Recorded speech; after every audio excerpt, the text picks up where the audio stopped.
pastor, imitatona ileola. Hallelujah, hallelujah, hallelujah, hallelujah.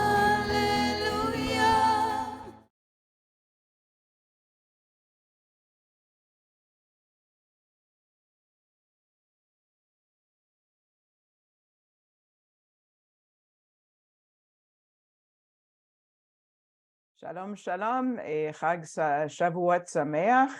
C'est la fête de la Pentecôte. Donc, bonne fête tout le monde. C'est la fête de l'Église où on fête, tu sais, comment Dieu a uni Juifs et non-Juifs ensemble pour former un seul corps, un nouvel homme.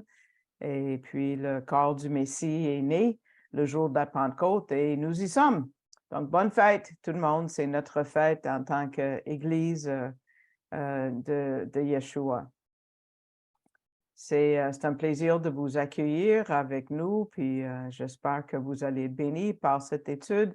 On va aller plus loin en Lévitique aujourd'hui parce qu'il y a tellement d'images en Lévitique. On a déjà dit que en Lévitique, c'est le livre où Dieu parle le plus directement à nous, mais peut-être ça a l'air comme ça n'a pas rapport, comme on dit ici au Québec, avec nos vies aujourd'hui parce qu'on ne comprend pas nécessairement l'application pour les sacrifices et tout ça, mais on va voir ça aujourd'hui. On va voir les leçons de Lévitique pour aujourd'hui parce que le livre va se tourner vers l'homme et sa condition et ça nous concerne. Donc, on va essayer d'imaginer le tabernacle avant de le revoir visuellement. Donc, imaginez le tabernacle où il y a des hommes, évidemment, il n'y a pas de femmes. Un défilé, si tu veux, d'hommes devant le tabernacle, juste devant la porte ou la seule entrée. Et à côté de chaque homme, il y a un animal que l'homme a apporté pour sacrifier pour ses propres péchés, qui démontrait que chaque individu était au courant qu'il avait transgressé la loi de Dieu. La loi n'était pas là, ou les sacrifices n'étaient pas là pour rendre clair aux pécheurs qu'ils avaient péché. Parce que ça, c'est le travail du Saint-Esprit, le Ruach HaKodesh en hébreu. Les sacrifices étaient là pour dire à quel point ils étaient des pécheurs. Et c'était la façon pour être réconcilié à Dieu. Oui, il y a un prérequis pour entrer dans la présence de Dieu. C'est qu'il faut reconnaître sa propre condition, il faut reconnaître son besoin. Comme nous, quand on est devenus des croyants, il fallait voir notre besoin du Sauveur. Tu n'as pas besoin d'être sauvé si tu n'es pas en mauvais état. Autrement, il ne serait pas dans la défilée devant le tabernacle de Dieu. Et dans cette partie de Lévitique, que Dieu il va pas de main morte, comme on dit. On est dans une portion très dure et difficile du livre. Il y a des détails, des sacrifices, comment il faut tuer les animaux, comment les découper, comment verser ou arroser le sang, arc. Donc, avec chaque coupe dans le corps de l'animal, ça doit nous couper jusqu'au cœur pour nous faire reconnaître notre péché. Et ça nous repousse énormément, oui. Mais la vraie nature du péché doit nous repousser. Les mots qu'on trouve dans le livre, dans l'Épître aux Galates 3,19 résument tout ça, ces détails des sacrifices. Ça dit, pourquoi donc la loi? Elle a été ajoutée à cause des transgressions. Ça, c'est Galates 3,19. Donc, mais qu'est-ce que ça veut dire, ajouter à cause des transgressions? Ça veut dire que s'il n'y avait pas de péché, il n'y aurait pas besoin de loi, mais parce que le péché est présent, C'est pour ça que la loi est importante. Les deux sont reliés, même si les lois sont dures à lire. Ça nous démontre à quel point le péché est grave aux yeux de Dieu. Mais Galates 3:19 ne s'arrête pas au mot transgression parce que ça nous amène toute la vérité par rapport au péché et au salut, le livre aux Galates, mais Lévitique n'en parle pas. Mais regardez la suite. Ça dit, pourquoi donc la loi, elle a été ajoutée à cause des transgressions jusqu'à ce que vint la semence à laquelle la promesse est faite, ayant été ordonnée par des anges, parce que la loi a été donnée par des anges, à part les 10 commandements, par la main d'un médiateur. Médiateur, c'est Moïse. Donc, la loi de Moïse a été ajoutée comme une formation pour Israël. C'est pour que l'individu reconnaisse ses propres péchés jusqu'à ce que vint la semence. Cette semence de la femme qu'on a vue comme la première promesse messianique en Genèse 3:15, qu'il y aurait un rédempteur qui sortirait de la semence de la femme. Et Yeshua est venu et a tout accompli. Il a pris tous les jugements de la loi sur lui-même. Ça ne veut pas dire qu'il n'y a aucune loi maintenant, il y a de la loi du Messie maintenant.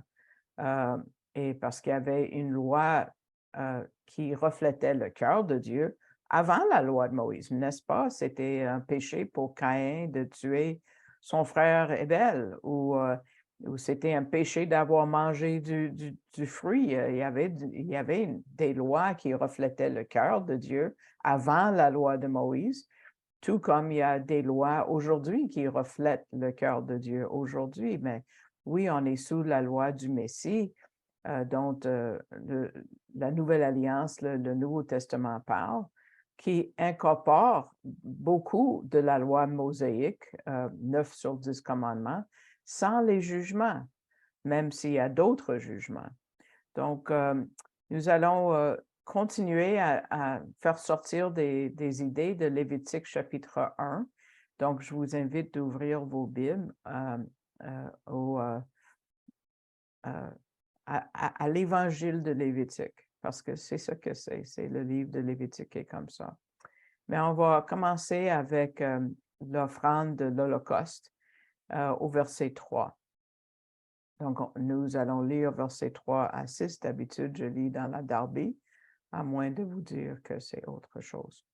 Si son offrande est un holocauste de gros bétail, il la présentera, un mâle sans défaut, il la présentera à l'entrée de la tente d'assignation, c'est le tabernacle, pour être agréé devant l'Éternel, c'est comme ça. Et il posera sa main sur la tête de l'Holocauste et il sera agréé pour lui, pour faire propitiation pour lui. Et il égorgera le jeune taureau devant l'Éternel, et les fils d'Aaron et les sacrificateurs présenteront le sang et ils feront aspersion du sang tout autour de l'autel qui est à l'entrée de la tente d'assignation. Et il, encore le pécheur, écorchera l'Holocauste et le coupera en morceaux. Pensiez-vous que c'est le prêtre qui fait tout ça toute la journée? Non, c'est celui qui amène le sacrifice. Parce qu'il commence en mettant, dans le fond, ses deux mains sur la tête de l'animal pour signaler un genre de transfert de péché. Et après ça, c'est lui qui égorge le taureau. C'est un prérequis. Et il faut que le pécheur mette ses mains dessus. Ce qui indique qu'il comprenait que la mort de cet animal, le sang de cet animal était là pour couvrir ses propres péchés. C'est vrai que le prêtre était là à côté quand il égorgeait la bête, mais c'est comme ça que les anciens rabbins ont tous compris. C'est pas le prêtre qui tue tous ces animaux-là. Et M. Gabizon, dans son étude, il demande, avez-vous déjà vu un taureau ou une vache, par exemple, parce qu'il donne ses études à Montréal. C'est pas tout le monde qui aurait vu ça. Il a dit, est-ce que vous pouvez vous imaginer en train de le tuer et l'écorcher et le découper? Dieu voulait que celui qui commet les offenses, qu'il le fasse lui-même à ce pauvre animal, que l'animal l'a suivi innocemment jusqu'à l'autel. Monsieur Gabizon dit, on espère que ça aurait découragé les gens de devoir retourner avec un autre animal. Il dit, il pense que c'est ça l'idée de tout ça. Dieu ne voulait pas les revoir à l'autel avec d'autres péchés. Il ne voulait pas qu'ils pêchent. Imaginez les femmes, tu sais, après, tu sais, son mari il rentre à la maison tout couvert de sang et elle doit essayer d'enlever les taches et tout ça. Là. Elle ne veut plus voir ça non plus. C'est une scène horrible. Continuons dans le chapitre, versets 12 et 13. On va voir comment il fallait dépecer, découper l'animal. Et il le coupera en morceaux avec sa tête et sa graisse, et le sacrificateur les arrangera sur le bois qui est sur le feu, qui est sur l'autel. Et il le lavera avec l'eau, l'intérieur et les jambes. Et le sacrificateur présentera le tout et le fera fumer sur l'autel. C'est un holocauste, un sacrifice, écoutez bien, par le feu, une odeur agréable à l'Éternel. On va revenir là-dessus tantôt. Mais imaginez la scène encore une fois. Aussitôt qu'on s'approche du tabernacle, on voit ce défilé d'hommes avec leurs animaux parfaits, sans tache, et cette ligne s'arrête à la porte de l'autel. Sûrement, on pouvait voir l'autel qui avait du feu, qui ne s'éteignait jamais, et où on tuait chacun de ces animaux, où on prenait des couteaux pour écorcher et couper, et on vidait l'animal, et puis on lavait, puis on brûlait tout ça. Et si l'homme était trop pauvre, il prenait un oiseau. S'il n'y avait pas assez d'argent pour acheter ou d'avoir un taureau qui était à lui. Regardons versets 14 et 15. Et là, ça dégoûte pas mal. Et si son offrande à l'Éternel est un holocauste d'oiseaux, il présentera son offrande de tourterelle ou de jeunes pigeons. Et le sacrifice l'apportera à l'autel, et il lui détachera la tête avec l'ongle. Et le fera fumer sur l'autel, et il en prendrait le sang contre la paroi de l'autel. Donc, il prend la tête du pigeon entre le pouce et l'index et le fait enlever la tête comme ça. C'est juste devant la personne. Et sûrement le sang giclait. Ouf! Donc, toi, tu fais la file avec ton animal et tu t'approches à l'autel et quand c'est ton tour, tu commences à voir ces fleuves de sang qui découlent de l'autel. Et tu vois les vêtements du prêtre qui sont tous imbibés de sang et leurs sandales imbibées de sang. Et tu regardes toute cette scène et là, tu regardes l'animal que tu as amené avec toi et tu as de la compassion pour lui et tu commences à regretter parce que tu vois que c'est tes transgressions. Pour tes transgressions, cet animal va mourir. Et M. Gabizon dit, c'est ça l'idée. Notre tendance, c'est de minimiser et dire que le péché, c'est normal, c'est humain. Lévitique est ici pour dire non, non, pas normal. Dieu voulait que le pécheur de cette époque et nous, de notre époque, pour être témoins de la gravité de notre péché. Et toutes ces lois ont été ajoutées à cause de nos transgressions, comme on a déjà vu en Galates. Dieu voulait que celui qui a commis ces offenses d'être repoussé, dégoûté par tout ça, euh, parce qu'il va voir la sainteté de Dieu derrière cette demande sévère de Dieu. Et ça parle du Messie, évidemment, dans l'Épître aux Hébreux, chapitre 10, il y a un passage cité où tu vois le Messie qui vient et qui prend la place de l'animal qui devait être sacrifié. Regardons à Hébreux 10, versets 5 à 7, qui est une citation du psaume 40 que nous allons voir tantôt. Verset 5 de Hébreux 10. C'est pourquoi, en entrant dans le monde, il dit, « Tu n'as pas voulu de sacrifice ni d'offrande, mais tu m'as formé encore.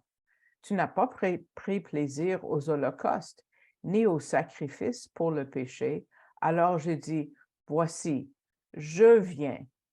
Il est écrit de moi dans le rouleau du livre pour faire, ô Dieu, ta volonté. » Oui, Yeshua est venu dans un corps qui était préparé par Dieu le Père, un corps comme le nôtre, pour pouvoir mourir et démontrer sa puissance parfaite sur le péché, sur la mort, avec la résurrection, pour que nous ayons la vie éternelle. C'est le Messie qui parle, qui dit que dans tous ces sacrifices, Dieu prenait pas plaisir à la mort des animaux. Donc, lui, il est venu pour demeurer, tabernacler, comme Jean 1 nous dit, dans un corps pour pouvoir accomplir les exigences de la loi.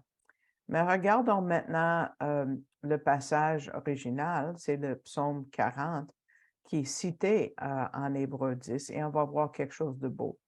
Versets 6 et 7 du psaume 40 dit, « Au sacrifice et à l'offrande de gâteau, tu n'as pas pris plaisir, mais tu m'as creusé, qui veut dire percé, des oreilles. Tu n'as pas demandé d'holocauste ni de sacrifice pour le péché. Alors j'ai dit, voici, je viens. Il est écrit de moi dans le rouleau du livre. » Pourquoi est-ce que ça dit c'est les oreilles qui sont percées? C'est quoi l'idée des oreilles percées? Mais il y a un passage dans la Torah, dans les 5 livres de Moïse, qui parle d'un serviteur qui, après avoir servi 7 ans, il décide de dédier toute sa vie à son maître. Et comment faire? Mais en perçant l'oreille. On va voir Exode 21, verset 6. Ça dit, alors son maître le fera venir devant les juges comme témoin et le fera approcher de la porte ou du poteau, et son maître lui percera l'oreille avec un poinçon, et il le servira à toujours. Donc, l'idée, c'est de marquer cette personne pour le service du maître tous les jours de sa vie. Mais c'est le serviteur qui le fait volontairement. De la même façon que Yeshua, qui est le serviteur de l'Éternel, il parle et il dit, voici, je viens, tu m'as formé un corps. Donc, on voit l'incarnation ici d'un serviteur, le vrai serviteur qui est vertueux, qui a toute la vertu et la fidélité sans pareil de Dieu lui-même. Il y a bien des passages qui parlent du serviteur de l'Éternel. Il y en a beaucoup en Ésaïe, il y a toute une section. Regardons le verset 11 du chapitre qui parle de ce serviteur. La section du serviteur prend fin au chapitre 53 avec une description très précise du Messie. Verset 11 dit, « Mon serviteur juste en justifiera plusieurs. » Ça, c'est le Martin, et lui-même portera leurs iniquités. C'est vraiment, et je veux laisser ça à l'écran juste quelques secondes parce que vérifiez dans vos traductions, parce que sûrement, ce n'est pas écrit comme ça. Parce que le mot « juste » et le mot pour justifier plusieurs, c'est le mot « tzaddik ». Tzaddik en hébreu veut dire quelqu'un qui est juste. Et si tu veux une traduction très littérale, c'est mon serviteur qui est tzaddik va te rendre tzaddik. ou peut rendre tzaddik plusieurs. Et moi, j'ai grandi en tant que juive avec l'idée que je n'étais pas tzaddik, pas du tout. Et personne ne peut nous rendre tzaddik. C'est juste Dieu. Et puis, j'avais pas connaissance de comment ça pouvait se faire. On pouvait nous rendre impurs, mais nous rendre justes, non. Donc ça doit être la traduction. Donc, dans la Darby et la Louis II, ça dit « par sa connaissance, il va justifier ». Non, non, non. C'est pas du tout l'idée en hébreu. Une autre chose, quand on considère l'offrande par l'Holocauste par rapport aux autres offrandes, c'est que avec l'offrande qu'on brûle par le feu, ça exclut la peau. La peau est donnée au prêtre, mais la viande n'est pas consommée par les prêtres ou même par la personne qui amène l'offrande. C'est donné à Dieu entièrement dans de la fumée. Regardons de nouveau ce que ça dit en verset 9, quand ça dit, ça décrit comment la fumée monte. Ça parle d'une odeur agréable à l'Éternel. Tu sais, peut-être vous aimez l'odeur du barbecue, OK? Mais ce n'est pas du tout ça. Parce que le mot hébreu nous décrit ce que ça veut dire. Le mot hébreu vient du même mot que le mot pour Noé. Noé, c'est Noach en hébreu, et on le voit en Genèse, la vie de ce serviteur de Dieu.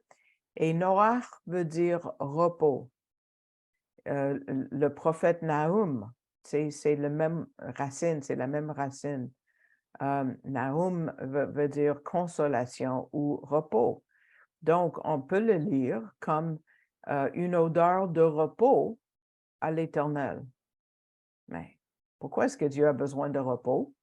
Qu'est-ce qui le dérange? Il prend plaisir en quoi? Qu'est-ce qui dérange Dieu? C'est le péché. Et l'idée que les pécheurs s'est repenti et a amené son offrande amène du repos à Dieu, une consolation à Dieu. C'est la confession du croyant en mettant ses mains dessus pour dire « oui, je l'ai faite ». C'est une confession. Ça donne du repos à Dieu.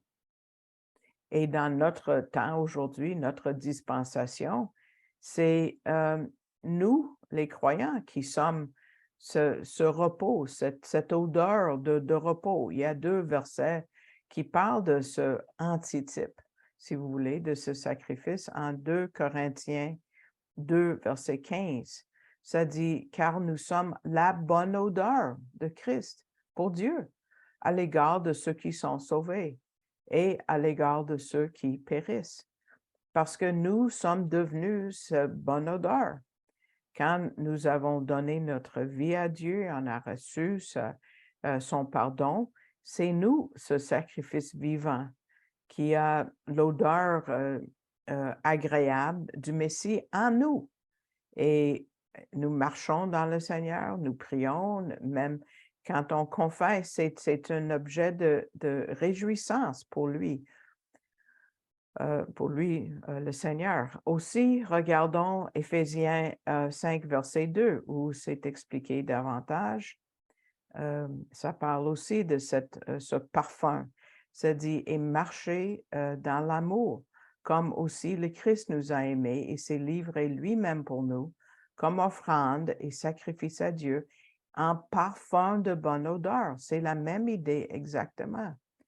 Donc, on voit, la portée de ces sacrifices. On voit que ces types sont accomplis même par nous. Nous sommes l'antitype. Le type, c'est quelque chose qu'on voit comme dans l'Ancien Testament ou dans les Écritures hébraïques, et l'antitype, ça pointe vers l'antitype. Donc, nous sommes cette bonne odeur quand nos vies reflètent ce qu'il veut pour nous, comme la confession et la repentance. Donc, on prend fin, on met fin à la première partie et je vous invite à écouter la deuxième partie. Je vous remercie de votre intérêt et d'avoir écouté et je vous invite de vous souscrire, vous abonner à ces enregistrements et de mettre le pouce vers le haut. Il y a 5 personnes qui l'ont fait dans les dernières vidéos, les 2 dernières. Je vous invite de faire ça parce que même si vous écoutez pas, je vous invite d'aller sur YouTube où ça dit ministère Ariel, ministère au pluriel en français, ministère Ariel Canada pour trouver le poste parce que plus il y a le pouce vers le haut, plus il y a de visibilité. Et puis, donc, ça, c'est une façon de épandre les nouvelles d'une façon facile. Merci à tous ceux qui donnent fidèlement au ministère et qui prient fidèlement pour le ministère. J'en ai besoin, puis on en a besoin. Et si le Seigneur vous met à cœur de donner et puis vous ne savez pas comment faire, euh, vous allez sur le site web arielcanada.ca, Ariel, A-R-I-E-L, et puis vous cliquez sur le drapeau français, ça va vous mettre le mot donner en haut à droite, et puis en cliquant dessus, ça va vous diriger tout de suite à la page que vous voyez dans le bas de la diapositive, Canadon, qui est une façon de donner électroniquement, et vous pouvez choisir faites un don à cet organisme. Assurez-vous que ça dit ministère Ariel Canada en passant. Et puis, en cliquant dessus, vous allez voir qu'il y a un menu que vous allez pouvoir tirer vers le bas. Et puis, mon nom apparaît là. Et puis, ça va être dirigé pour mon soutien. Donc, je vous invite de réécouter et une fois de nouveau, bonne fête. C'est la fête de l'Église, de la naissance de l'Église.